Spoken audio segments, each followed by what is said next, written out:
445 million years ago, the world looked nothing like it does today.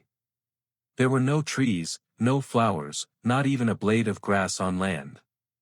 Almost all of life was packed into the oceans, being one of the richest times for sea life the planet had ever seen. The seafloor was covered in creatures that looked almost alien. There were small armored bugs that crawled along the bottom and giant shells which were relatives of squids, some stretching several meters long, floating through the water. Coral reefs were forming for some of the first times ever, and everything seemed to be moving forward. However, the climate was quietly setting a trap. For a long stretch of time, Earth had been warm, and that warmth kept the oceans full of life. Then, slowly, temperatures began to drop. A large landmass sitting near the South Pole started to grow thick sheets of ice. As more and more water froze into these ice sheets, sea levels around the whole planet began to fall. This is where things got dangerous. Many of these ocean creatures depended on shallow coastal waters to live. And as the water pulled back, those shallow zones shrank or disappeared completely. Species that had thrived for millions of years suddenly had nowhere to go. Then, after the cold peaked and species were beginning to get comfortable once again, something weird happened. The ice began to melt once more and sea levels rose back up. As the ice melted, it likely changed ocean chemistry and reduced the oxygen in the water in certain areas. Two disasters, one right after the other. Because of this double blow, close to 85% of all species living in the oceans at the time were wiped out. It stands as the second most severe extinction Earth has ever experienced. But here's what makes the Ordovician extinction different: it did not come from something dramatic like an asteroid or a giant explosion. Unlike some of the other ones we'll see, it was nature's slow and quiet strangulation of an entire world. Yet the effect was just as devastating. The Late Devonian Extinction. 370 million years ago, Earth was finally starting to feel more familiar as life had made a huge leap. Plants covered the land, some growing into real trees for the first time, forming the very first forests. However, the real action was still happening in the water. The oceans and coastlines were bursting with more types of fish than had ever existed before. So much so that many people call this time the Age of Fishes. Reefs were massive, some of the largest Earth has ever built, and swimming around them were armored fish covered in thick bony plates as if they had natural armor and helmets. Some of them grew to be enormous. Alongside them were early sharks and countless smaller fish, each species perfectly adapted to their own corner of this underwater paradise. But something was quietly setting off a chain reaction. As forests spread across the continents, their roots broke down rock and soil in ways that hadn't happened before on such a large scale. This process pulled large amounts of nutrients into rivers which then carried them into the oceans. At first, this might sound like a good thing. More nutrients usually means more food. But too much of it caused a problem. All those extra nutrients caused massive blooms of algae in the water. These algae blooms used up huge amounts of oxygen in the water as they grew and then died and decomposed. As oxygen disappeared from large parts of the ocean, the creatures there began to suffocate. Entire neighborhoods of life simply collapsed. This chain reaction stretched out over nearly 20 million years, not a sudden catastrophe, but a lingering death. Reef systems that had taken millions of years to build were hit especially hard. And many of the coral and sponge-like organisms that built these reefs disappeared and never came back in the same form. The ecosystems that did survive were fundamentally changed forever. By the time this long crisis ended, around 75% of all species on Earth had gone extinct.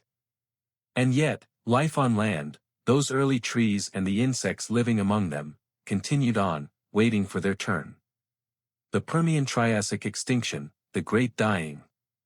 252 million years ago, life on land had really taken hold. This was long before the dinosaurs. Instead, the land was ruled by strange reptile-like creatures. Some looking almost like a cross between a lizard and a mammal. One of the most well-known was a group called the synapsids, which included animals that would eventually give rise to actual mammals millions of years later. For a while, things seemed stable. But then, in what is now Siberia, something started happening deep underground. Massive cracks in the Earth's crust began releasing enormous amounts of lava. Not from one volcano, but from huge, long-lasting eruptions spread across a massive area, roughly the size of Europe. For years, there was an almost constant release of lava and gas. As this lava poured out, it released huge amounts of carbon dioxide into the atmosphere. This caused global temperatures to rise sharply, warming up the planet. The oceans absorbed much of this excess carbon dioxide, which made the water more acidic. This made it incredibly difficult for many sea creatures to survive, especially ones with shells or skeletons made of calcium. At the same time, rising temperatures caused oxygen levels in the oceans to drop on a much larger scale. Huge sections of the ocean became low in oxygen or completely lifeless. On land, extreme heat and unstable climates made survival difficult for plants and animals alike. Deserts expanded and many regions became too hot and dry.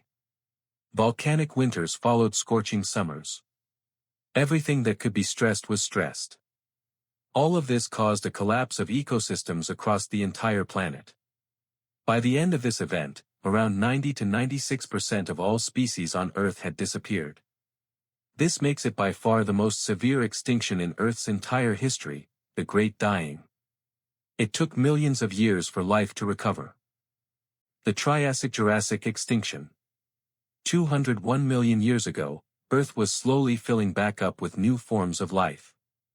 Finally, for the first time in history, the very first dinosaurs were there. However, they were still small. Large crocodile-like reptiles called pseudosuchians dominated the land. All the continents were joined together into Pangaea. Deep underground, pressure started building again. Pangaea was beginning to split apart, triggering enormous volcanic activity. This released massive amounts of carbon dioxide, causing global temperatures to spike and setting up the same chain reaction as before. The pseudosuchians were hit especially hard. Many larger animals couldn't handle the sudden climate instability. Meanwhile, the dinosaurs, which had been small, managed to survive. They may have had advantages like faster growth, agility, and better adaptation to temperature changes. By the end of this extinction, around 76% of species on Earth had died out. With so many competitors gone, the path was clear for 165 million years of dinosaur dominance. The Cretaceous-Paleogene extinction. 66 million years ago, Earth belonged to the dinosaurs. Triceratops, Tyrannosaurus rex, giant pterosaurs, and massive marine reptiles ruled the planet. Then, one ordinary day, an asteroid roughly 6 to 9 miles wide slammed into what is now Mexico. The impact released energy equivalent to billions of nuclear bombs. Dust and debris blocked the sun for months or years. Plants died, then herbivores, then predators. Dinosaurs could not adapt to this sudden change. By the end, around 75% of all species were gone. Non-bird dinosaurs vanished completely, but birds, who are dinosaurs, survived. Small mammals survived in burrows and eventually gave rise to humans. Life began to heal. The pattern. What do all 5 mass extinctions have in common? Climate change and rapid disruption. The adaptable, small, and flexible species survive while the powerful often fall. We've survived 5 mass extinctions. But today, we're causing a 6th one. The question isn't whether life will survive, it always does. The question is, what kind of world will we leave behind? If you want to discuss this video or suggest an idea for the next one, comment down below.